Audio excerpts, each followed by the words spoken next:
बिहार में 100 दिनों तक तेजस्वी यादव कुछ नहीं बोलेंगे, बिल्कुल मौन रहेंगे, यानी कि मौनी बाबा बनकर तेजस्वी यादव रहेंगे।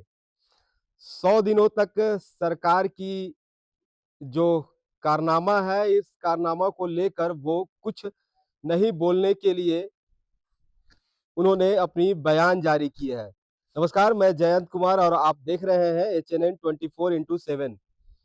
40 दिनों के बाद तेजस्वी यादव बिहार लौटे हैं और बिहार लौटने के बाद लोगों की उम्मीद जताई जा रही थी कि जो सत्ता पक्ष है, सरकार है बिहार में, सरकार के खिलाफ वो बयानबाजी करेंगे, जरूर सरकार को निशाना साधेंगे। जो सरकार में इस वक्त चल रहा है, जिस तरह अपराधी जो है वो बेलगाम हो रहे हैं, बुलडोजर चल रहा है, इन तमाम चीजों को लेकर वो जरूर सरकार के ऊपर निशाना साधेंगे और सरकार को कुछ ना कुछ खड़ी खोटी सुनाएंगे। लेकिन ऐसा कुछ भी नहीं हुआ। बिहार लौटने के बाद वो सीधे तौर पर बोले कि हम 100 दिनों तक कुछ नहीं बोलेंगे। हालांकि उन्होंने इसके बाद कहा है कि जो चुनाव हुए थे बिहार में, इस चुनाव को लेकर अपनी जुबान वो खोले हैं और चुनाव को लेकर वो लोकतंत्र और जो लोकतंत्र है, इसमें लोक और तंत्र, इस पर उन्होंने हमला किया है।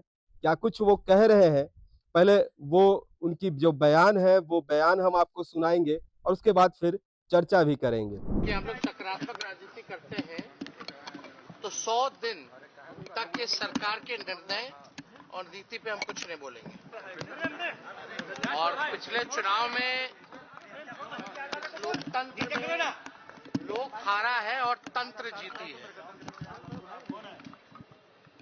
आप कह सकते हैं कि लोक की हार हुई है, तंत्र की चुनाव में जीत हुई है।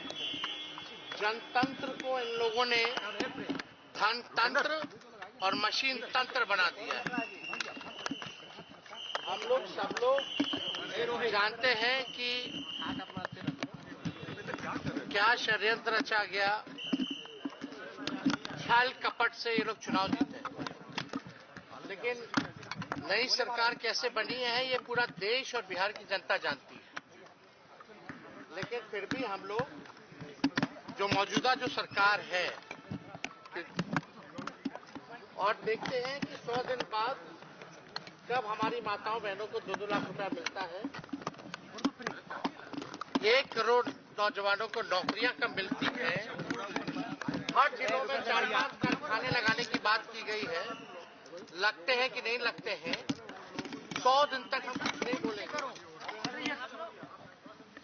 और ये सरकार की जिम्मेदारी है कि जो घोषणा पत्र इन लोगों ने जो जारी किया है, उस घोषणा पत्र को जमीन पर अमल करने का काम। ये तो ऐसा है कि कोई भी हारता है तो कोई अच्छा बात बोलता है। बोलिए, एक इतिहास उठा के देख लीजिए लोकतंत्र में, 77 देख लीजिए, 80 देख लीजिए, 85 देख लीजिए।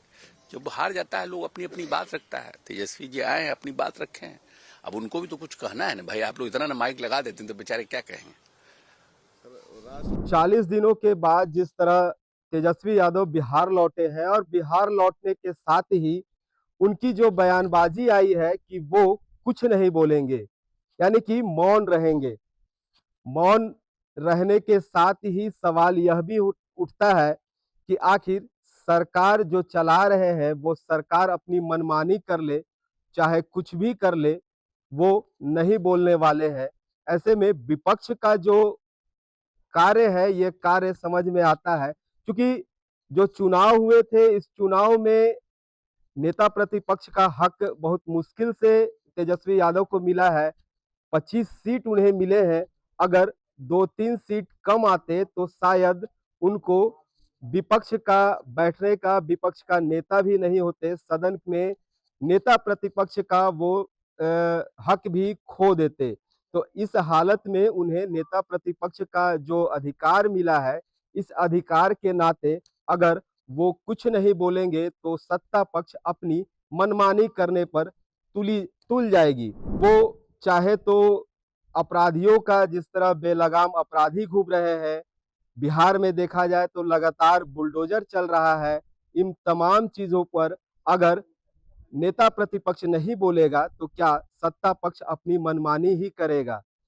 वैसे तो उन्होंने जो चुनाव में हार हुए हैं, इस चुनाव में हार को लेकर उन्होंने अपनी जुबान जो खोली है और लोकतंत्र की हार उन्होंने बताया है, और इस बीच उन्होंने नीतीश कुमार पर बड़ी खड़ी खोटी सुनाई है, लेकिन जनता पर वो कुछ नहीं बोले हैं। जनता पर वो जो टिप्पणी है वो कोई टिप्पणी नहीं किए हैं। ऐसे में अगर देखा जाए तो जो विपक्ष के नेता वो बैठे हुए हैं तेजस्वी यादव, और विपक्ष में इस बीच जब 100 दिनों का जो कार्य है, 100 दिनों में बजट सत्र भी आना है, और बजट सत्र के दौरान अगर वो कुछ नहीं बोलेंगे तो सत्ता पक्ष का जो मनोबल है और बढ़ेगा, और अपनी जो मनमानी है वो मनमानी करते हुए नजर आएंगे। तो यह कहावत एक तरह से नजर आ रही है कि सड़कें अगर सुनी रही तो सदन का जो कार्रवाई है वो कार्रवाई का मनमानी देखने को मिले। तेजस्वी यादव के इस फैसले पर आप क्या सोचते हैं? आपकी क्या राय है? क्या तेजस्वी यादव को नेता प्रतिपक्ष की भूमिका में उन्हें बोलना चाहिए? जिस तरह बिहार में जो कार्य हो रहे हैं सत्ता पक्ष कर रही है, क्या सत्ता पक्ष के नाकामियों को तेजस्वी यादव को रखना चाहिए? इस पर हमें कमेंट्स कर जरूर बताइएगा। फिलहाल के लिए शुक्रिया। अगर आपको हमारा ये वीडियो अच्छा लगा तो इसे लाइक करें, शेयर करें और हाँ, सब्सक्राइब करना ना भूलें।